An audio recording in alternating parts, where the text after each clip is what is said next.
Hello दोस्तों, Aaradhya race academy के YouTube channel में आप सभी का स्वागत है। दोस्तों, राजस्थान कर्मचारी चयन बोर्ड द्वारा आयोजित सीईटी स्नातक स्तरीय भर्ती परीक्षा 2024 के नवीनतम पाठ्यक्रम के अनुसार पॉलिटिकल साइंस के जो टॉपिक सिलेबस में दे रखे हैं उन सभी टॉपिकों के अपन क्रमवाइज अति महत्वपूर्ण प्रश्न है वो पढ़ते हुए चल रहे हैं। दोस्तों, अपनी 7 क्लास है वो पॉलिटिकल साइंस में कंप्लीट हो चुकी है। आज अपनी 8वें नंबर की क्लास है और टॉपिक का नाम है राष्ट्रपति। राष्ट्रपति से संबंधित आज मैं आपको टॉप अति महत्वपूर्ण प्रश्न है वो बताने वाला हूं।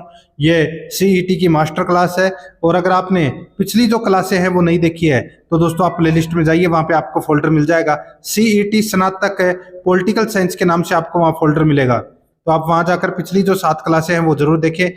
और दोस्तों ये देखिए सिलेबस, पॉलिटिकल साइंस का ये सिलेबस है सीईटी स्नातक लेवल का, जिसके अंदर देखिए आपको ये तीसरे नंबर के पॉइंट में राष्ट्रपति दिखाई दे रहा है। ठीक है, ये वाला पॉइंट में, तो आज अपन ये वाला पॉइंट है वो कवर कर रहे हैं। तो दोस्तों, आराध्या रेस एकेडमी के यूट्यूब चैनल को अगर आपने अभी तक सब्सक्राइब नहीं किया तो सब्सक्राइब जरूर करें, बेल आइकन को दबाएं, वीडियो को लाइक और अपने दोस्तों के पास में शेयर जरूर करें। तो चलिए दोस्तों शुरू करते हैं। राष्ट्रपति से संबंधित देखिए पहला प्रश्न है, भारत के राष्ट्रपति की तुलना निम्नलिखित में से किससे करना सर्वाधिक उचित है? भारत के राष्ट्रपति की तुलना निम्नलिखित में से किससे करना सर्वाधिक उचित है? तो इसका राइट आंसर हो जाएगा वो है, देखिए, अमेरिका के राष्ट्रपति से, फ्रांस के राष्ट्रपति से, श्रीलंका के राष्ट्रपति से। ठीक है, इन तीनों से उचित करना दोस्तों बिल्कुल भी भिन्न है। ठीक है, और यहां पे देखिए ब्रिटेन के सम्राट से तुलना करना सर्वाधिक उचित है, क्योंकि दोस्तों देखिए अमेरिका का राष्ट्रपति और फ्रांस का राष्ट्रपति और श्रीलंका का राष्ट्रपति, इन तीनों के राष्ट्रपति के दोस्तों चुनाव होते हैं। ठीक है, मतलब जनता वोट देती है सीधे तरीके से। यहाँ पे ब्रिटेन के सम्राट से अपन तुलना कर सकते हैं अपने राष्ट्रपति से, तो इसका राइट आंसर सी नंबर का ऑप्शन बिल्कुल सही उत्तर हो जाएगा। आगे देखिए सेकंड नंबर प्रश्न है, भारत में कार्यपालिका का अध्यक्ष कौन होता है? तो भारत में कार्यपालिका का अध्यक्ष कौन होता है? राष्ट्रपति। ए नंबर ऑप्शन सही उत्तर। नेक्स्ट है थर्ड नंबर प्रश्न है, संघ की कार्यपालिका शक्ति निहित है? संघ की कार्यपालिका शक्ति निहित है, तो दोस्तों इसका राइट आंसर हो जाएगा ये राष्ट्रपति में निहित है। किस में निहित है? राष्ट्रपति में निहित है संघ की कार्यपालिका की शक्ति। ठीक है, आगे देखिए भारत का राष्ट्रपति क्या होता है? तो दोस्तों भारत का राष्ट्रपति है तो ये राज्य का प्रधान है। किसका प्रधान है?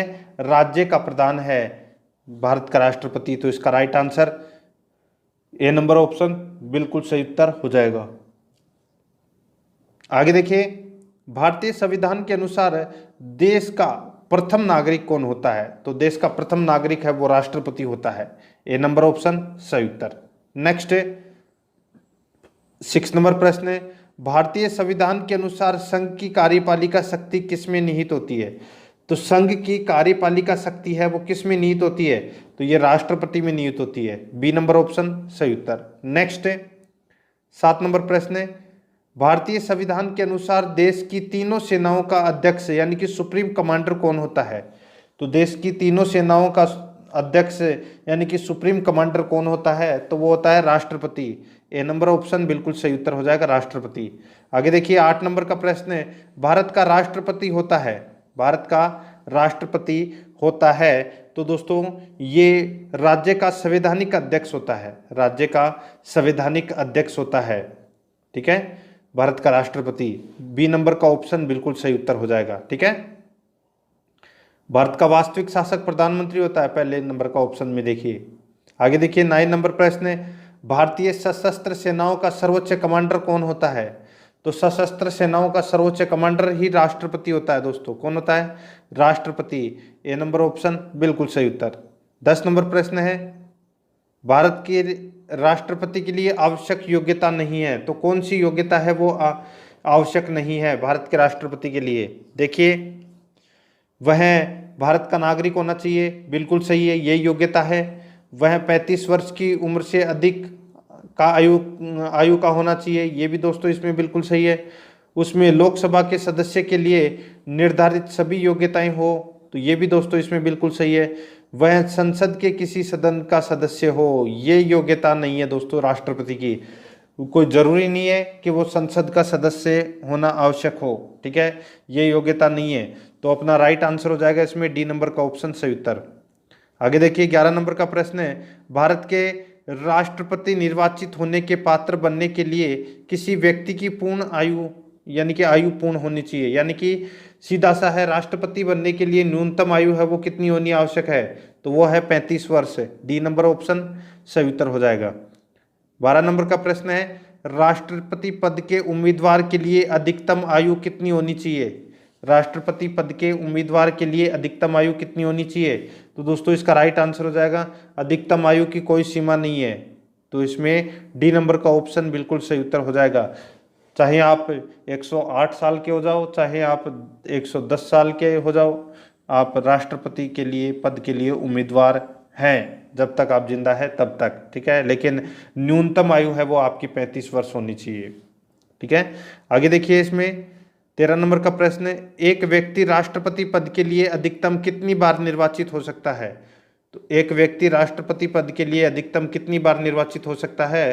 तो दोस्तों इसका राइट आंसर क्या हो जाएगा, वो है कोई सीमा नहीं, यानी कि कोई सीमा नहीं, कितनी बार भी राष्ट्रपति बन सकता है, ठीक है। तो अपना राइट आंसर इसमें डी नंबर का ऑप्शन बिल्कुल सही उत्तर हो जाएगा। आगे देखिए इसमें 14 नंबर का प्रश्न है, राष्ट्रपति का निर्वाचन किस प्रकार से होता है? राष्ट्रपति का निर्वाचन किस प्रकार से होता है? तो दोस्तों इसका राइट आंसर हो जाएगा वो है अप्रत्यक्ष रूप से, अप्रत्यक्ष रूप से राष्ट्रपति का निर्वाचन होता है, तो इसमें बी नंबर ऑप्शन बिल्कुल सही उत्तर हो जाएगा। आगे देखिए 15 नंबर का प्रश्न है, राष्ट्रपति पद के लिए यानी कि राष्ट्रपति पद के निर्वाचन हेतु कौन सी पद्धति अपनाई जाती है? तो राष्ट्रपति के पद के निर्वाचन हेतु कौन सी पद्धति अपनाई जाती है? तो दोस्तों वो है समानुपातिक प्रतिनिधित्व एवं एकल संक्रमणीय मत पद्धति। समानुपातिक प्रतिनिधित्व एवं एकल संक्रमणीय मत पद्धति, यह पद्धति अपनाई जाती है राष्ट्रपति के निर्वाचन हेतु, तो इसका राइट आंसर डी नंबर का ऑप्शन बिल्कुल सही उत्तर हो जाएगा। आगे देखिए इसमें 16 नंबर का प्रश्न है, राष्ट्रपति पद के चुनाव संबंधी विवाद राष्ट्रपति पद के चुनाव संबंधी विवाद को किसे निर्देशित किया जाता है? तो राष्ट्रपति पद के चुनाव से संबंधित विवाद हो जाता है तो उसको सुलटारा कौन करता है उसका? तो वो है सुप्रीम कोर्ट, यानी कि उच्चतम न्यायालय। डी नंबर का ऑप्शन बिल्कुल सही उत्तर हो जाएगा इसका। आगे देखिए राष्ट्रपति के चुनाव के लिए, यहाँ पे 17 नंबर प्रश्न है, राष्ट्रपति के चुनाव के लिए प्रस्तावक एवं अनुमोदकों की कम से कम कितनी संख्या होनी चाहिए? राष्ट्रपति के चुनाव के लिए प्रस्तावक एवं अनुमोदकों की कम से कम कितनी संख्या होनी चाहिए? तो ये संख्या होनी चाहिए दोस्तों 50-50, यानी कि 50 प्रस्तावक और 50 अनुमोदक होने आवश्यक है, तो इसका राइट आंसर इसमें सी नंबर का ऑप्शन सही उत्तर। 18 नंबर प्रश्न है, भारत का राष्ट्रपति निर्वाचित होने के लिए निम्नलिखित में से कौन सी बात अयोग्य मानी जाएगी? तो कौन सी बात है वो अयोग्य मानी जाएगी यहाँ पे? तो यहाँ पे देखिए वह भारत का नागरिक हो, बिल्कुल सही है। 35 वर्ष की आयु पूर्ण कर चुका हो, ये भी सही है। लोकसभा का सदस्य निर्वाचित होने के लिए अहिर्त हो, बिल्कुल सही है, ठीक है, यानी कि लोकसभा का सदस्य निर्वाचित होने के लिए अहिर्त हो, ठीक है। और देखिए इसमें चौथा नंबर का, कोई लाभ का पद ग्रहण किए हुए हो, ये गलत हो जाएगा दोस्तों इसमें, ठीक है, ये अयोग्यता हो जाएगी इसकी, यानी कि राष्ट्रपति का पद है वो कोई दूसरे पद के ऊपर नहीं हुआ हो, यानी कि कोई भी लाभ के पद पर ग्रहण नहीं किए हुए हो, तो इसका राइट आंसर डी नंबर का ऑप्शन सही उत्तर हो जाएगा। 19 नंबर प्रश्न है, इसमें देखिए भारत में राष्ट्रपति का चुनाव किया जाता है, तो भारत में राष्ट्रपति का चुनाव किया जाता है तो वो एकल हस्तांतरित मत पद्धति द्वारा, एकल हस्तांतरित मत पद्धति द्वारा भारत में राष्ट्रपति का चुनाव किया जाता है। बी नंबर का ऑप्शन बिल्कुल सही उत्तर हो जाएगा। आगे देखिए 20 नंबर प्रश्न है, राष्ट्रपति पद का चुनाव संचालित किया जाता है, राष्ट्रपति पद का चुनाव संचालित किया जाता है, तो ये किया जाता है दोस्तों, इसका राइट आंसर हो जाएगा किसके द्वारा? तो ये है निर्वाचन आयोग द्वारा। निर्वाचन आयोग द्वारा राष्ट्रपति पद का चुनाव संचालित किया जाता है, ठीक है, तो अपना राइट आंसर इसमें सी नंबर ऑप्शन हो जाएगा। आगे देखिए इसमें 21 नंबर प्रश्न है, भारत में किसके चुनाव में आनुपातिक प्रतिनिधित्व चुनाव प्रणाली अपनाई जाती है? तो ये राष्ट्रपति के चुनाव में, ठीक है, ये प्रणाली अपनाई जाती है। तो इसका राइट आंसर हो जाएगा डी नंबर ऑप्शन सही उत्तर। नेक्स्ट है 22 नंबर प्रश्न है, राष्ट्रपति चुनाव संबंधी मामले किसके पास भेजे जाते हैं? तो ये भेजे जाते हैं दोस्तों उच्चतम न्यायालय के पास में। किसके पास में?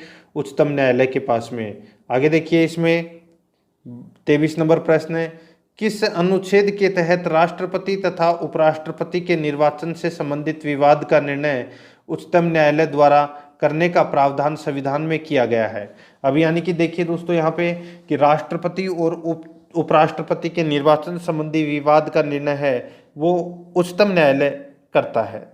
और ये कौन से अनुच्छेद के अंतर्गत ये प्रावधान किया गया है कि इन दोनों के निर्वाचन से संबंधित विवाद है वो उच्चतम न्यायालय हल करेगा? तो वो अनुच्छेद है दोस्तों अनुच्छेद 71। अनुच्छेद 71 में यह प्रावधान किया गया है। तो इसमें डी नंबर ऑप्शन बिल्कुल सही उत्तर। आगे देखिए 24 नंबर प्रश्न है, राष्ट्रपति पद के उम्मीदवारों को चुनाव प्रचार हेतु कितना समय मिलता है? राष्ट्रपति पद के उम्मीदवारों को चुनाव प्रचार हेतु कितना समय मिलता है? तो दोस्तों कितना समय मिलता है? तो 2 सप्ताह का समय मिलता है। बी नंबर का ऑप्शन बिल्कुल सही उत्तर हो जाएगा, 2 सप्ताह का। आगे देखिए इसमें भारत का राष्ट्रपति का चुनाव कितने वर्षों के लिए होता है? भारत का राष्ट्रपति यानी कि भारत के राष्ट्रपति का चुनाव है वो कितने वर्षों के लिए होता है? तो ये होता है दोस्तों 5 वर्षों के लिए। बी नंबर का ऑप्शन इसका बिल्कुल सही उत्तर हो जाएगा। आगे देखिए, किस अनुच्छेद के तहत राष्ट्रपति अपने पद ग्रहण करने की तिथि से 5 वर्ष की अवधि तक अपने पद पर बना रहता है? तो दोस्तों कौन से अनुच्छेद के अंतर्गत? यानी कि दोस्तों देखिए यहाँ पे राष्ट्रपति है वो अपने पद ग्रहण करने की तिथि से यानी कि जिस दिन ज्वाइनिंग करता है उस दिन से 5 वर्ष तक राष्ट्रपति अपने पद पर रह सकता है यानी कि बना रहता है। कौन से अनुच्छेद के अंतर्गत? ये अनुच्छेद 56 के अंतर्गत, ठीक है, अनुच्छेद 56 के अंतर्गत। तो इसमें बी नंबर का ऑप्शन सही उत्तर हो जाएगा, ठीक है।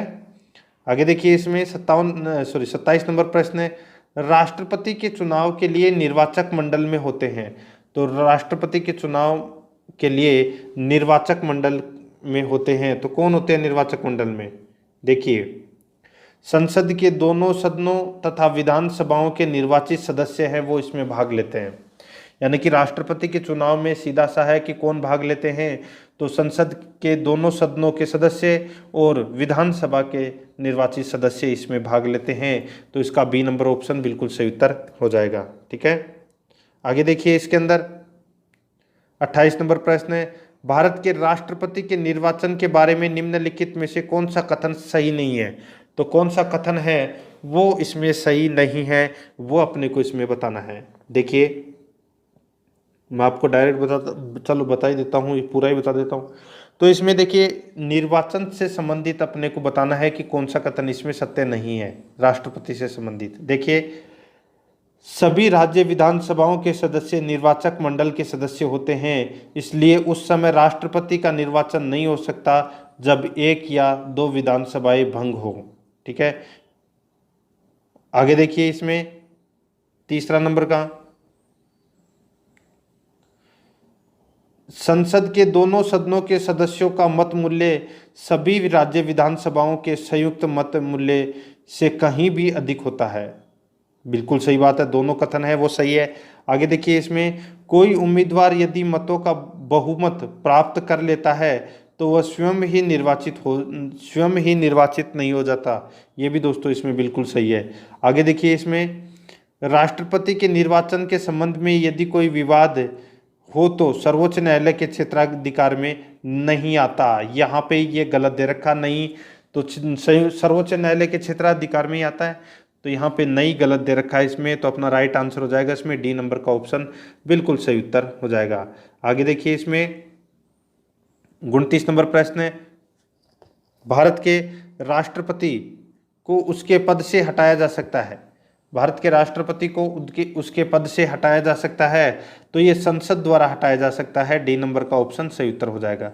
आगे देखिए भारत के राष्ट्रपति को पद से हटाने की प्रक्रिया, भारत के राष्ट्रपति को पद से हटाने की प्रक्रिया, तो कैसे हटा सकते हैं? तो संसद द्वारा महाभियोग पारित करके राष्ट्रपति को हटा सकते हैं। तो इसका राइट आंसर हो जाएगा इसमें, वो है डी नंबर का ऑप्शन बिल्कुल सही उत्तर। आगे देखिए, संविधान के उल्लंघन के लिए राष्ट्रपति के विरुद्ध अभियोग कार्यवाही किसमें शुरू की जा सकती है? संविधान के उल्लंघन के लिए राष्ट्रपति के विरुद्ध अभियोग कार्रवाई किसमें शुरू की जा सकती है? तो शुरू यानी कि जो अपने महाभियोग की जो प्रक्रिया है, ठीक है, वो किसमें शुरू की जा सकती है? तो संसद के कोई से भी सदन में की जा सकती है, यानी कि संसद के किसी भी सदन के द्वारा ये महाभियोग की प्रक्रिया है ये शुरू की जा सकती है। तो इसमें सी नंबर ऑप्शन सही उत्तर हो जाएगा। आगे देखिए, राष्ट्रपति को हटाया जा सकता है, तो कैसे हटाया जा सकता है? तो ये महाभियोग के द्वारा हटाया जा सकता है, डी नंबर ऑप्शन सही उत्तर। नेक्स्ट आगे देखिए, 33 नंबर प्रश्न है, राष्ट्रपति पर महाभियोग किस आधार पर लगाया जा सकता है? राष्ट्रपति पर महाभियोग किस आधार पर लगाया जा सकता है? तो इसका राइट आंसर हो जाएगा वो है दोस्तों, देखिए इसमें संविधान के अतिक्रमण करने पर, यानी कि संविधान का अतिक्रमण करने पर राष्ट्रपति पर महाभियोग लगाया जा सकता है। तो इसमें बी नंबर ऑप्शन बिल्कुल सही उत्तर हो जाएगा। आगे देखिए, राष्ट्रपति पर महाभियोग की प्रक्रिया किस देश के संविधान से ली गई है? यानी कि राष्ट्रपति पर महाभियोग की प्रक्रिया है ये किस देश के संविधान से ली गई है? तो ये ली गई है दोस्तों कहाँ से? तो अमेरिका के संविधान से ली गई है, ए नंबर ऑप्शन बिल्कुल सही उत्तर हो जाएगा। आगे देखिए, इसमें 35 नंबर प्रश्न है, भारतीय राष्ट्रपति को किस परिस्थिति में अपने पद से त्यागपत्र देना पड़ता है? भारतीय राष्ट्रपति को किस परिस्थिति में अपने पद से त्यागपत्र देना पड़ता है? तो वो है दोस्तों महाभियोग लगने पर। महाभियोग लगने पर अपने पद से त्यागपत्र देना पड़ता है राष्ट्रपति को, ए नंबर ऑप्शन सही उत्तर हो जाएगा। आगे देखिए, कार्यकाल पूर्ण होने पर, ठीक है, कार्यकाल पूर्ण होने पर पहले भारत के राष्ट्रपति को उनके पद से कौन हटा सकता है? यानी कि कार्यकाल पूर्ण होने पर पहले, यानी कि कार्यकाल पूर्ण होने से पहले भारत के राष्ट्रपति को उनके पद से कौन हटा सकता है? तो कौन हटा सकता है? तो दोस्तों इसका राइट आंसर हो जाएगा वो है संसद द्वारा महाभियोग लगाकर उसको, यानी कि राष्ट्रपति को कार्यकाल समाप्त होने से पहले ही हटाया जा सकता है महाभियोग के द्वारा, ठीक है। आगे देखिए, राष्ट्रपति पर महाभियोग का आरोप एक संकल्प के रूप में संसद के किसी भी सदन में लाया जा सकता है। यह कम से कम कितने दिन की लिखित सूचना के बाद प्रस्तुत किया जाना चाहिए? अब यहाँ पे देखिए, अगर राष्ट्रपति के विरुद्ध आप महाभियोग ला रहे हैं तो संसद को, दोस्तों संसद को लिखित सूचना देनी पड़ती है कितने दिन पहले? तो दोस्तों 14 दिन पहले ये लिखित सूचना है वो देनी पड़ती है, ठीक है। तब जाके 14 दिन बाद में दोस्तों महाभियोग प्रक्रिया है वो शुरू की जाती है। तो इसमें बी नंबर ऑप्शन बिल्कुल सही उत्तर हो जाएगा। आगे देखिए, संसद में राष्ट्रपति के विरुद्ध महाभियोग प्रस्ताव पास करने के लिए कितने सदस्यों का समर्थन चाहिए? संसद में राष्ट्रपति के विरुद्ध महाभियोग प्रस्ताव पास करने के लिए कितने सदस्यों का समर्थन चाहिए? तो इसका राइट आंसर हो जाएगा वो है सदन में कुल सदस्यों में से कम 2/3 सदस्य। सदन के कुल सदस्यों में से कम 2/3 सदस्य है वो अगर प्रस्ताव पास कर दे तो महाभियोग माना जाएगा और राष्ट्रपति को दोस्तों त्यागपत्र देना पड़ेगा। तो इसमें बी नंबर ऑप्शन बिल्कुल सही उत्तर हो जाएगा। आगे देखिए, भारत के राष्ट्रपति को कार्य अवधि की समाप्ति से के पूर्व भी पद से हटाया जा सकता है। भारत के राष्ट्रपति को कार्य अवधि की समाप्ति के पूर्व भी पद से हटाया जा सकता है। तो इसका राइट आंसर हो जाएगा वो है दोस्तों महाभियोग द्वारा, सी नंबर ऑप्शन सही उत्तर। नेक्स्ट है, आगे देखिए, किसी व्यक्ति के राष्ट्रपति के रूप में चुनाव को अवैध घोषित किए जाने की स्थिति में, बहुत ही अच्छा प्रश्न है, किसी व्यक्ति के राष्ट्रपति के रूप में चुनाव को अवैध घोषित किए जाने की स्थिति में उसके द्वारा अपना चुनाव अवैध घोषित किए जाने से पूर्व के कृत्यों की क्या संवैधानिकता होगी। तो क्या संवैधानिकता होगी, तो दोस्तों ये करते विधि मान्य होंगे, ये करते विधि मान्य होंगे। तो अपना इसमें राइट आंसर क्या हो जाएगा, बी नंबर का ऑप्शन बिल्कुल सही उत्तर हो जाएगा। आगे देखिए दोस्तों, इसमें 41 नंबर प्रश्न है, भारत के राष्ट्रपति को महाभियोग द्वारा हटाया जा सकता है, किंतु महाभियोग की प्रक्रिया को दोषपूर्ण कहकर आलोचना की जाती है।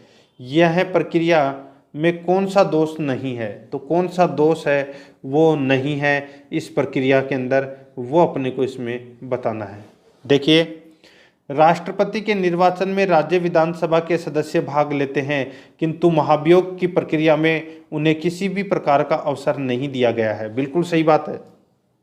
महाभियोग की प्रक्रिया के अंदर दोनों सदन ही भाग लेते हैं, लोकसभा और राज्यसभा, लेकिन विधानसभा है, राज्य की जो विधानसभा है वो इसमें भाग नहीं लेती। लेकिन चुनाव के समय है, राष्ट्रपति का अगर चुनाव करना है तो यहाँ पे इसका प्रयोग किया जाता है विधानसभा का। ठीक है, बिल्कुल सत्य बात है ये, लेकिन दोष नहीं है ये।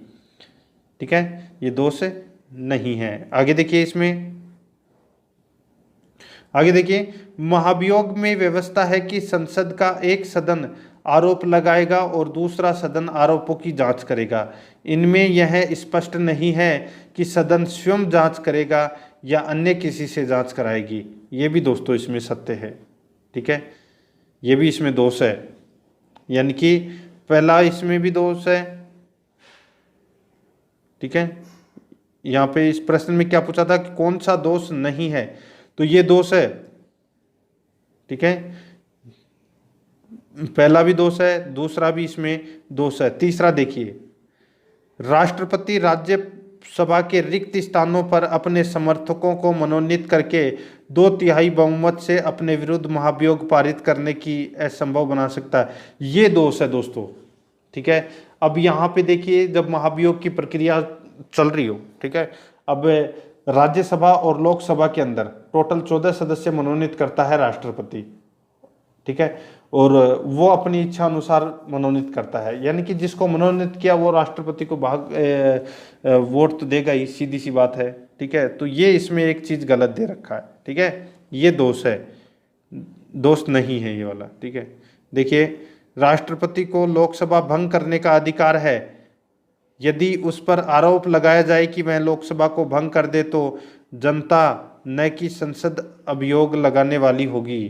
ठीक है, तो यहाँ पे इस प्रश्न का राइट आंसर हो जाएगा ये दोस्तों, इसमें दोष नहीं है। कौन सा, तो दोस्तों इसमें सी नंबर का ऑप्शन बिल्कुल सही उत्तर हो जाएगा इसका। ठीक है, अब यहाँ पे सी नंबर ऑप्शन बिल्कुल सही उत्तर हो जाएगा। और राष्ट्रपति के महाभियोग के अंदर जब राष्ट्रपति का दोबारा से निर्वाचन होता है तो ये जो मनोनीत सदस्य हैं वो उसमें भाग नहीं लेते, ये भी आपको याद रखना है। आगे देखिए, राष्ट्रपति को निम्नलिखित में से कौन पद और गोपनीयता की शपथ दिलाता है। राष्ट्रपति को निम्नलिखित में से कौन पद और गोपनीयता की शपथ दिलाता है, तो इसका राइट आंसर हो जाएगा वो है भारत का मुख्य न्यायाधीश। ए नंबर का ऑप्शन बिल्कुल सही उत्तर हो जाएगा। आगे देखिए, इसमें 43 नंबर प्रश्न है, राष्ट्रपति संविधान के किस अनुच्छेद के तहत भारत के मुख्य न्यायाधीश के समक्ष शपथ ग्रहण करता है। राष्ट्रपति संविधान के किस अनुच्छेद के तहत भारत के मुख्य न्यायाधीश के समक्ष शपथ ग्रहण करता है, तो इसका राइट आंसर क्या हो जाएगा, वो है अनुच्छेद 60। अनुच्छेद 60, बी नंबर का ऑप्शन बिल्कुल सही उत्तर हो जाएगा, अनुच्छेद 60। आगे देखिए, मुख्य न्यायाधीश की अनुपस्थिति में राष्ट्रपति किसके समक्ष शपथ लेता है। मुख्य न्यायाधीश की अनुपस्थिति में राष्ट्रपति किसके समक्ष शपथ लेता है, तो इसका राइट आंसर हो जाएगा वो है दोस्तों इसमें सर्वोच्च न्यायालय का वरिष्ठ न्यायाधीश। सर्वोच्च न्यायालय का वरिष्ठ न्यायाधीश है, डी नंबर ऑप्शन बिल्कुल सही उत्तर हो जाएगा।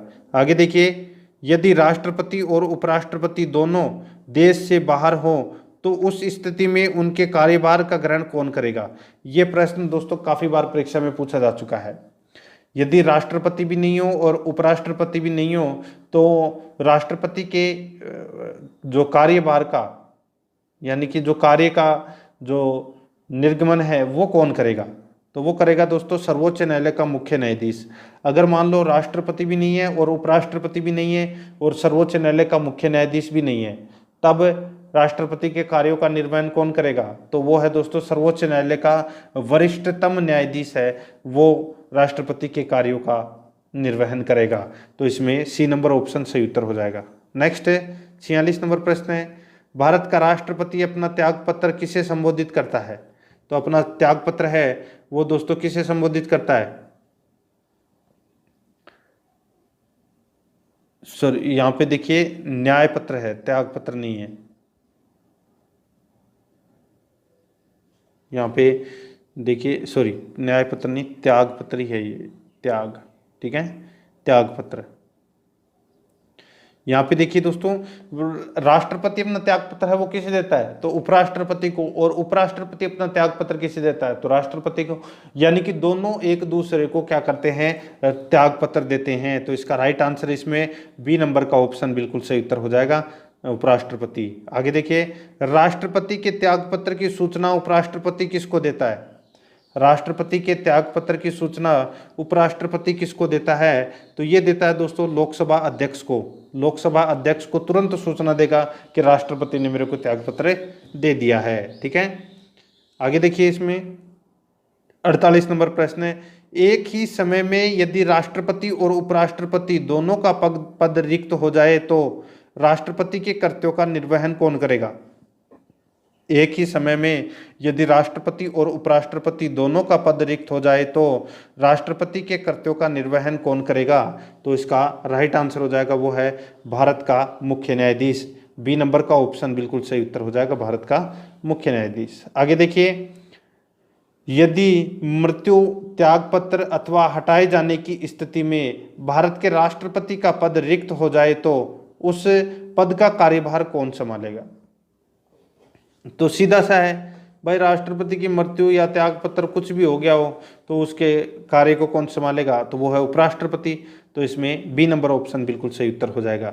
आगे देखिए, इसमें 50 नंबर प्रश्न है, जब राष्ट्रपति की मृत्यु, त्याग पत्र या उसको हटा दिया जाता या अन्य कारणों से दोस्तों कर्तव्यों को नहीं निभा सकता तो उपराष्ट्रपति है वो कितने समय तक राष्ट्रपति के रूप में कार्य करता है? तो वो है दोस्तों 6 माह तक। 6 माह तक, यानी कि डी नंबर का ऑप्शन सही उत्तर हो जाएगा। 6 माह तक दोस्तों उपराष्ट्रपति है वो राष्ट्रपति के पद पर कार्य करता है। 6 माह में राष्ट्रपति चुनना बहुत आवश्यक है। तो इसमें डी नंबर ऑप्शन सही उत्तर हो जाएगा। आगे देखिए, निम्नलिखित में से कौन से राष्ट्रपति पूर्व में केंद्रीय गृह मंत्री थे? तो कौन से राष्ट्रपति है वो पूर्व में, यानी कि पहले है वो केंद्रीय गृह मंत्री रह चुके हैं? तो उनका नाम है दोस्तों ज्ञानी जैल सिंह। ज्ञानी जैल सिंह ये सबसे कम पढ़े लिखे थे। इनका नाम है ज्ञानी जैल सिंह और ये सबसे कम पढ़े लिखे थे, ठीक है। तो इसका राइट आंसर बी नंबर का ऑप्शन सही उत्तर हो जाएगा। आगे देखिए, भारत के राष्ट्रपति निर्वाचित होने से पूर्व निम्न में से कौन उपराष्ट्रपति नहीं थे? भारत के राष्ट्रपति निर्वाचित होने से पूर्व निम्न में से कौन उपराष्ट्रपति नहीं थे? तो इसका राइट आंसर हो जाएगा वो है इसमें ज्ञानी जैल सिंह, ठीक है। ज्ञानी जैल सिंह है वो राष्ट्रपति बनने से पहले उपराष्ट्रपति नहीं बने थे, ठीक है। ये केंद्रीय गृह मंत्री थे। तो इसमें डी नंबर ऑप्शन सही उत्तर हो जाएगा। आगे देखिए, इसमें सीधा सा बहुत ही अच्छा प्रश्न है, भारत के चौथे राष्ट्रपति थे, कौन थे, क्या नाम था? तो वो है वीवी गिरी। ए नंबर का ऑप्शन बिल्कुल सही उत्तर हो जाएगा। नेक्स्ट है, सबसे लंबे समय तक भारत के राष्ट्रपति रहे तो कौन रहे? तो दोस्तों डॉक्टर राजेंद्र प्रसाद ये भारत के सबसे लंबे समय तक राष्ट्रपति रहे थे। ए नंबर का ऑप्शन बिल्कुल सही उत्तर हो जाएगा। आगे देखिए, 55 नंबर प्रश्न है, भारत का राष्ट्रपति चुने जाने वाले प्रथम गैर कांग्रेसी उम्मीदवार कौन थे? भारत का राष्ट्रपति चुने जाने वाले प्रथम गैर कांग्रेसी उम्मीदवार कौन थे? तो इसका राइट आंसर हो जाएगा वो है दोस्तों इसमें वीवी गिरी। ए नंबर का ऑप्शन बिल्कुल सही उत्तर हो जाएगा, वीवी गिरी। आगे देखिए, 56 नंबर प्रश्न है, भारतीय राष्ट्रपति के सर्वसम्मति से चुने जाने का अभी तक एकमात्र उदाहरण है? भारतीय राष्ट्रपति के सर्वसम्मति से चुने जाने का अभी तक एकमात्र उदाहरण है, तो वो कौन सा है? तो वो है दोस्तों इसमें डॉक्टर नीलम संजीव रेड्डी। नीलम संजीव रेड्डी ये दोस्तों भारतीय राष्ट्रपति के सर्वसम्मति से चुने जाने वाले अभी तक एकमात्र उदाहरण है, Neelam Sanjiva Reddy. D number option बिल्कुल सही उत्तर हो जाएगा। आगे देखिए इसमें 57 नंबर प्रश्न है, निम्नलिखित में से कौन कभी भारत का राष्ट्रपति नहीं रहा? तो यहाँ पे देखिए कौन भारत का राष्ट्रपति नहीं रहा। यहाँ पे देखिए doctor S Radhakrishnan, doctor Zakir Hussain, ज्ञानी जैल सिंह, ये तीनों है ये भारत के राष्ट्रपति रह चुके हैं।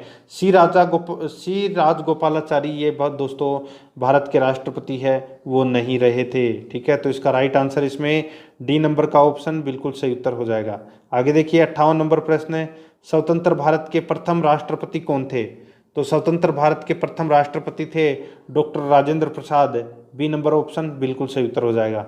आगे देखिए निम्नलिखित में से कौन लगातार 2 बार राष्ट्रपति रहे थे? तो लगातार 2 बार राष्ट्रपति हैं, वो कौन रहे थे? तो दोस्तों देखिए डॉक्टर राजेंद्र प्रसाद। डॉक्टर राजेंद्र प्रसाद है ये लगातार 2 बार राष्ट्रपति के पद पर इन्होंने कार्य किया था। आगे देखिए इसमें 60 नंबर प्रश्न है, भारतीय संविधान का कौन सा अनुच्छेद राष्ट्रपति पद के लिए पुनः निर्वाचक की योग्यताएं निर्धारित करता है? ठीक है, देखिए 56 में तो क्या है, कार्यकाल। ठीक है, और 57 में क्या है, तो दोस्तों योग्यता। ठीक है, तो याद रखना अनुच्छेद 56 में कार्यकाल और 57 में योग्यता। तो इस प्रश्न का राइट आंसर क्या हो जाएगा? वो है इसमें अनुच्छेद 57 यानी कि डी नंबर का ऑप्शन बिल्कुल सही उत्तर हो जाएगा। अनुच्छेद 57 इसमें क्या है, योग्यता। राष्ट्रपति की क्या क्या योग्यताएं हैं वो इसमें बताई गई है। आगे देखिए इसमें 61 नंबर प्रश्न है, जनता पार्टी के शासन के दौरान भारत के राष्ट्रपति थे। जनता पार्टी के शासन के दौरान भारत के राष्ट्रपति थे तो कौन थे? तो दोस्तों एन संजीव रेड्डी। एन संजीव रेड्डी यानी कि नीलम संजीव रेड्डी। तो इसमें बी नंबर ऑप्शन बिल्कुल सही उत्तर हो जाएगा। आगे देखिए भारत के किस राष्ट्रपति की मृत्यु कार्यकाल पूरा करने से पूर्व ही हो गई थी? यानी कि अपने को उस राष्ट्रपति का नाम बताना है जिनकी कार्यकाल समाप्त होने से पूर्व ही उनकी मृत्यु हो गई। तो उनका नाम था दोस्तों doctor Zakir Hussain. C number का ऑप्शन बिल्कुल सही उत्तर हो जाएगा, डॉक्टर जाकिर हुसैन। ठीक है, आगे देखिए इसमें 63 नंबर प्रश्न है, भारतीय संघ के प्रतिरक्षा बलों का सर्वोच्च समादेश निम्नलिखित में से किस में निहित होता है? निम्नलिखित में से किस में निहित होता है? तो इसका राइट आंसर हो जाएगा वो है दोस्तों किस में? तो राष्ट्रपति में। तो सीधा सा है, तीनों सेनाओं का जो प्रमुख होता है वो राष्ट्रपति होता है। बी नंबर ऑप्शन सही उत्तर। आगे देखिए निम्नलिखित में से भारत का राष्ट्रपति किसकी नियुक्ति नहीं करता है? तो भारत का राष्ट्रपति है वो किसकी नियुक्ति नहीं करता? तो वो है दोस्तों उपराष्ट्रपति की नियुक्ति है वो भारत का राष्ट्रपति नहीं करता। प्रधानमंत्री, राज्यपाल, मुख्य निर्वाचन आयुक्त, इन तीनों की नियुक्ति दोस्तों भारत का राष्ट्रपति करता है। ठीक है, तो इसका right answer A number option बिल्कुल सही उत्तर हो जाएगा। आगे देखिए इसमें 65 नंबर प्रश्न है, निम्नलिखित में से किसकी नियुक्ति भारत का राष्ट्रपति करता है? तो किसकी नियुक्ति भारत का राष्ट्रपति करता है? तो इसका राइट आंसर हो जाएगा वो है दोस्तों देखिए भारत का महान्यायवादी, नियंत्रक एवं महालेखा परीक्षक, एक राज्य का राज्यपाल। ठीक है, इन तीनों की नियुक्ति दोस्तों राष्ट्रपति के द्वारा की जाती है। तो इस प्रश्न का राइट आंसर हो जाएगा उपरोक्त सभी। डी नंबर का ऑप्शन बिल्कुल सही उत्तर हो जाएगा। आगे देखिए केंद्रीय मंत्रिमंडल के मंत्रियों की नियुक्ति कौन करता है? केंद्रीय मंत्रिमंडल के मंत्रियों की नियुक्ति कौन करता है? तो इसका राइट आंसर हो जाएगा वो है प्रधानमंत्री की सलाह पर राष्ट्रपति करता है। प्रधानमंत्री की सलाह पर राष्ट्रपति करता है। तो इसमें सी नंबर ऑप्शन सही उत्तर हो जाएगा। आगे देखिए निम्नलिखित में से किसकी नियुक्ति भारत के राष्ट्रपति द्वारा नहीं होती है? तो किसकी नियुक्ति भारत के राष्ट्रपति द्वारा नहीं होती? तो यहाँ पे देखिए लोकसभा अध्यक्ष। लोकसभा अध्यक्ष की नियुक्ति दोस्तों लोकसभा सदस्य द्वारा की जाती है। यहाँ पे राष्ट्रपति का कोई रोल ही नहीं है। भारत के मुख्य न्यायाधीश, सेना प्रमुख, इन दोनों की नियुक्ति राष्ट्रपति द्वारा की जाती है। तो इसका राइट आंसर हो जाएगा ए नंबर ऑप्शन, बिल्कुल सही उत्तर है। यानी कि लोकसभा अध्यक्ष की नियुक्ति राष्ट्रपति द्वारा नहीं की जा सकती है। आगे देखिए, भारत के राष्ट्रपति की मर्जी तक निम्नलिखित में से कौन अपने पद पर बना रह सकता है। यानी कि भारत के राष्ट्रपति की मर्जी तक निम्नलिखित में से कौन अपने पद पर रह सकता है।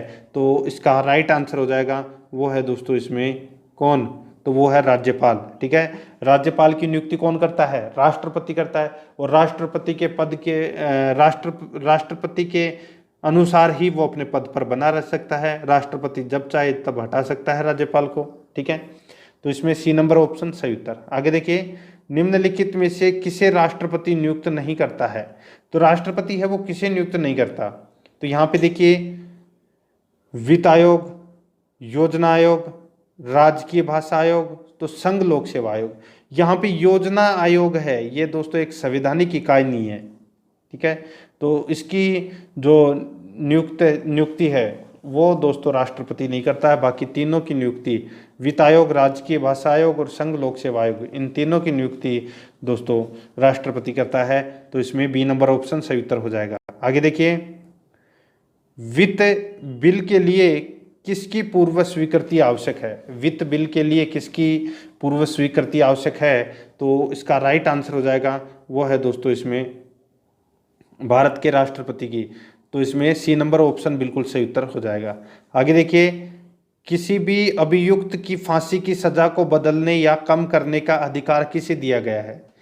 तो किसी अभियुक्त की फांसी की सजा बदलने या कम करने का अधिकार किसे दिया गया है, तो ये दिया गया है दोस्तों राष्ट्रपति को। ठीक है, तो इसमें ए नंबर ऑप्शन बिल्कुल सही उत्तर हो जाएगा, राष्ट्रपति को। आगे देखिए, राष्ट्रपति द्वारा संसद के दोनों सदनों के लिए कुल कितने सदस्यों को नामित किया जा सकता है।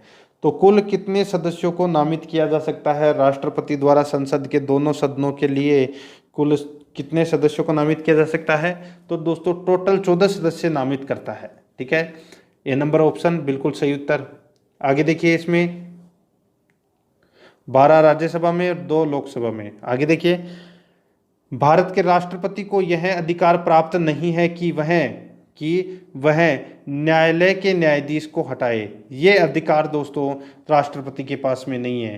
ठीक है, क्षमा करने का है, आपातकाल की घोषणा करने का है, अध्यादेश जारी करने का है, लेकिन न्यायाधीश को हटाने का अधिकार है वो राष्ट्रपति के पास नहीं है। तो इसमें बी नंबर ऑप्शन सही उत्तर हो जाएगा। आगे देखिए, किसी विधि के प्रश्न पर सर्वोच्च न्यायालय से परामर्श लेने का अधिकार किसको है। तो दोस्तों 143 यानी कि आर्टिकल 143 के तहत राष्ट्रपति है वो सर्वोच्च न्यायालय के मुख्य न्यायाधीश से परामर्श ले सकता है, परंतु उस परामर्श को मानने के लिए राष्ट्रपति बाध्य नहीं है। तो यहाँ पे इसका राइट आंसर हो जाएगा बी नंबर का ऑप्शन, बिल्कुल सही उत्तर, राष्ट्रपति। आगे देखिए, अभी मैंने आपको बताया 75 नंबर प्रश्न में देखिए क्या है, भारतीय संविधान का कौन सा अनुच्छेद राष्ट्रपति को उच्चतम न्यायालय से परामर्श करने की शक्ति प्रदान करता है। अभी बताया था मैंने, अनुच्छेद 143, सी नंबर का ऑप्शन बिल्कुल सही उत्तर हो जाएगा। आगे देखिए 76 नंबर प्रश्न है, संसद का अधिवेशन बुलाने का काम है। तो संसद का अधिवेशन बुलाने का काम किसका है, तो ये है राष्ट्रपति का। तो इसमें डी नंबर ऑप्शन सही उत्तर हो जाएगा, राष्ट्रपति। आगे देखिए, राष्ट्रपति को कौन सहाय्य एवं मंत्रणा देता है। तो राष्ट्रपति को कौन सहाय्य एवं मंत्रणा देता है, तो वो है संघीय मंत्रिपरिषद। डी नंबर ऑप्शन बिल्कुल सही उत्तर हो जाएगा। आगे देखिए, भारत के राष्ट्रपति ने आर्थिक संकट की घोषणा कब की थी। भारत के राष्ट्रपति ने आर्थिक संकट की घोषणा है वो कब की थी, तो ये की थी दोस्तों कब, तो इसका राइट आंसर हो जाएगा वो है दोस्तों कभी नहीं, यानी कि आर्टिकल 360। आर्टिकल 360 का अभी तक एक बार भी प्रयोग नहीं किया गया है। तो इस प्रश्न का राइट आंसर डी नंबर का ऑप्शन कभी नहीं। नेक्स्ट 79 नंबर प्रश्न है, इसमें देखिए, विदेशों को भेजे जाने वाले विभिन्न संसदीय प्रतिनिधिमंडलों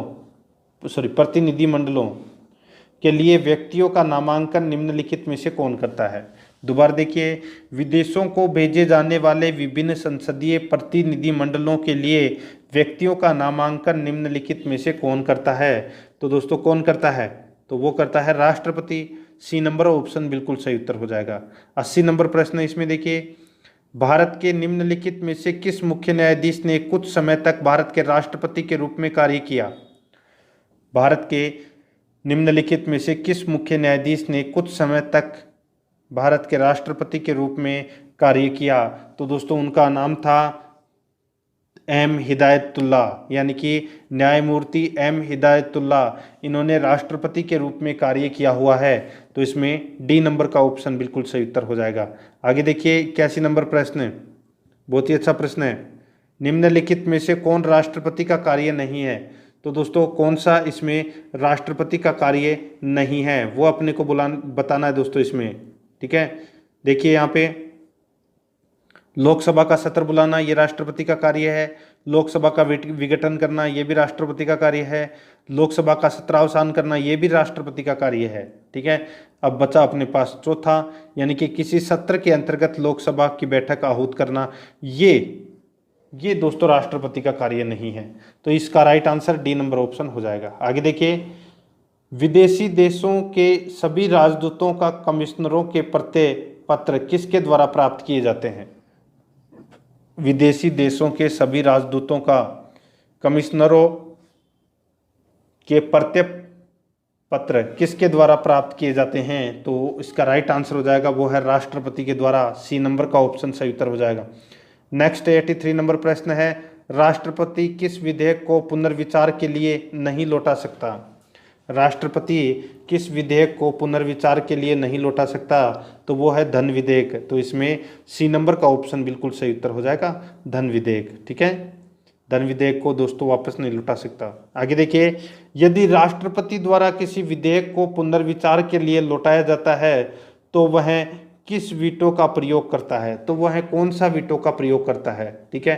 तो ये वो दोस्तों निलंबनकारी वीटो का प्रयोग करता है, निलंबनकारी वीटो का प्रयोग करता है, ठीक है। तो इसमें बी नंबर का ऑप्शन बिल्कुल सही उत्तर हो जाएगा। जेबी वीटो का मतलब क्या होता है कि यहाँ पे लौटा तो दिया, यानी कि किसी विधेयक को निलंबनकारी वीटो के तहत लौटा दिया वापस। अब जेबी वीटो के अंदर वो लौटाता भी नहीं है और उसको पास भी नहीं करता, ठीक है, अपने पास पड़ा रखता है, वो होता है जेबी वीटो। तो इसका right answer B number option हो जाएगा। आगे देखिए, राष्ट्रपति निम्न में से किस सूची के विषय पर अध्यादेश जारी कर सकता है? तो कौन सी सूची के विषय के ऊपर दोस्तों अध्यादेश जारी कर सकता है? तो संघ एवं समवर्ती सूची, संघ एवं यानी कि संघ व समवर्ती सूची पर अध्यादेश जारी कर सकता है। डी नंबर का ऑप्शन बिल्कुल सही उत्तर हो जाएगा। आगे देखिए, राष्ट्रपति किस सूची के विषय पर अध्यादेश जारी नहीं कर सकता? राष्ट्रपति किस सूची के विषय पर अध्यादेश जारी नहीं कर सकता? तो इसका राइट आंसर हो जाएगा वो है इसमें राज्य सूची। सी नंबर का ऑप्शन बिल्कुल सही उत्तर हो जाएगा, राज्य सूची। नेक्स्ट 87 नंबर प्रश्न है, निम्नलिखित में से किस परिस्थिति में राष्ट्रपति अध्यादेश जारी नहीं कर सकता है? तो कौन सी परिस्थिति में राष्ट्रपति अध्यादेश जारी नहीं कर सकता है? तो इसका राइट आंसर हो जाएगा वो है दोस्तों जब दोनों सत्र में हो, जब दोनों सत्र में हो तब राष्ट्रपति अध्यादेश जारी नहीं कर सकता। तो इसका राइट आंसर इसमें सी नंबर का ऑप्शन बिल्कुल सही उत्तर। दोनों का मतलब समझ गए, राज्यसभा और लोकसभा दोनों की बात हो रही है यहाँ पे, तो इसमें सी नंबर ऑप्शन सही उत्तर हो जाएगा। आगे देखिए, जब कोई विधेयक संसद द्वारा पारित हो जाता है तो राष्ट्रपति को अधिकार है कि उसे, तो राष्ट्रपति को अधिकार है कि उसे पुनर्विचार के लिए वापस भेज सकता है, ठीक है। यदि कोई विधेयक संसद द्वारा पारित हो जाता है तो राष्ट्रपति को अधिकार है कि उसे पुनर्विचार के लिए वापस भेज सकता है, ठीक है। तो इसका right answer D number option सही उत्तर। 89 नंबर प्रश्न है, भारत के राष्ट्रपति संसद के दोनों सदनों को प्रथम सत्र के प्रारंभ में कब संबोधित करते हैं?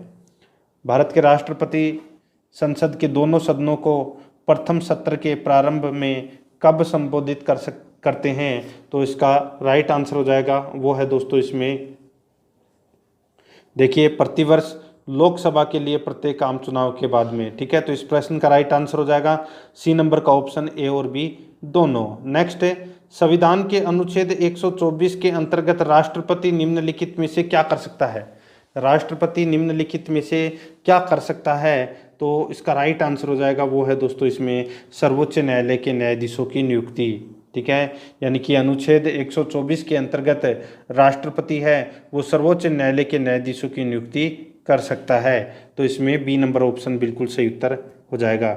91 नंबर प्रश्न है, इसमें देखिए, किसी मृत्युदंड पाए अपराधी को समाधान करने की शक्ति निम्नलिखित में से किसको प्राप्त है? तो ये किसको प्राप्त है ये शक्ति? तो ये केवल राष्ट्रपति को प्राप्त है। तो इसमें ए नंबर ऑप्शन सही उत्तर हो जाएगा। आगे देखिए, अप्रत्याशित व्ययों की पूर्ति के लिए निम्नलिखित में से कौन भारत की आकस्मिक निधि से धन निकाल सकता है? अप्रत्याशित व्ययों की पूर्ति के लिए निम्नलिखित में से कौन भारत की आकस्मिक निधि से धन निकाल सकता है? तो वो है दोस्तों राष्ट्रपति। सी नंबर का ऑप्शन सही उत्तर हो जाएगा। आगे देखिए, निम्नलिखित में से कौन सा अधिकार भारत के राष्ट्रपति को प्राप्त नहीं है? तो कौन सा अधिकार भारत के राष्ट्रपति को प्राप्त नहीं है, ये अपने को बताना है। देखिए, उच्चतम न्यायालय तथा उच्च न्यायालय के न्यायाधीशों को नियुक्त करना, ये दोस्तों राष्ट्रपति का कार्य है, अधिकार है। आगे देखिए, उच्चतम न्यायालय तथा उच्च न्यायालय के अधिकारों को हस्तगत करने का, ये दोस्तों अधिकार है, ये राष्ट्रपति के पास में नहीं है, इसलिए अपना बी नंबर का ऑप्शन बिल्कुल सही उत्तर हो जाएगा। ठीक है, बाकी और दोनों इसमें सही है। आगे देखिए, किन किन परिस्थितियों में राष्ट्रपति संसद का संयुक्त अधिवेशन आहूत कर सकता है? किन किन परिस्थितियों में राष्ट्रपति संसद का संयुक्त अधिवेशन आहूत कर सकता है? तो यहाँ पे देखिए दोस्तों, 4 कथन दिए गए हैं। देखिए, एक सदन द्वारा पारित विधेयक को दूसरे सदन द्वारा रद्द कर देना।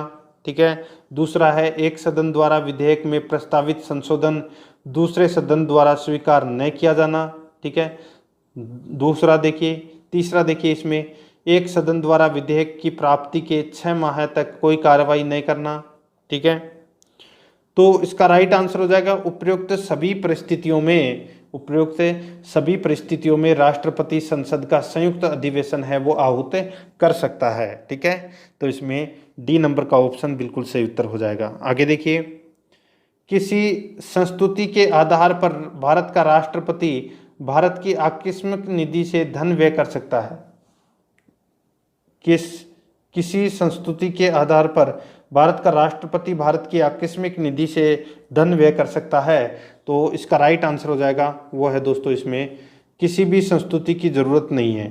ठीक है, राष्ट्रपति कर सकता है। डी नंबर का ऑप्शन बिल्कुल सही उत्तर हो जाएगा। आगे देखिए, राष्ट्रपति के किस अनुच्छेद के अंतर्गत राष्ट्रपति संघीय मंत्रिपरिषद की सलाह मानने के लिए बाध्य है?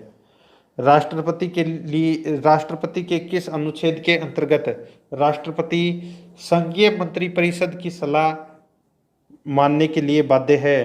तो इसका राइट आंसर हो जाएगा इसमें वो है कौन सा? तो वो है अनुच्छेद 74। ए नंबर का ऑप्शन बिल्कुल सही उत्तर हो जाएगा, अनुच्छेद 74। ठीक है, आगे देखिए, इसमें 97 नंबर प्रश्न है, युद्ध अथवा भारत पर आक्रमण होने की स्थिति में निम्नलिखित में से कौन अंतिम रूप से आक्रमणकारी के विरुद्ध युद्ध की घोषणा करता है? तो कौन अंतिम रूप से युद्ध की घोषणा करता है? तो वो है दोस्तों राष्ट्रपति। राष्ट्रपति ही अंतिम रूप से घोषणा करता है।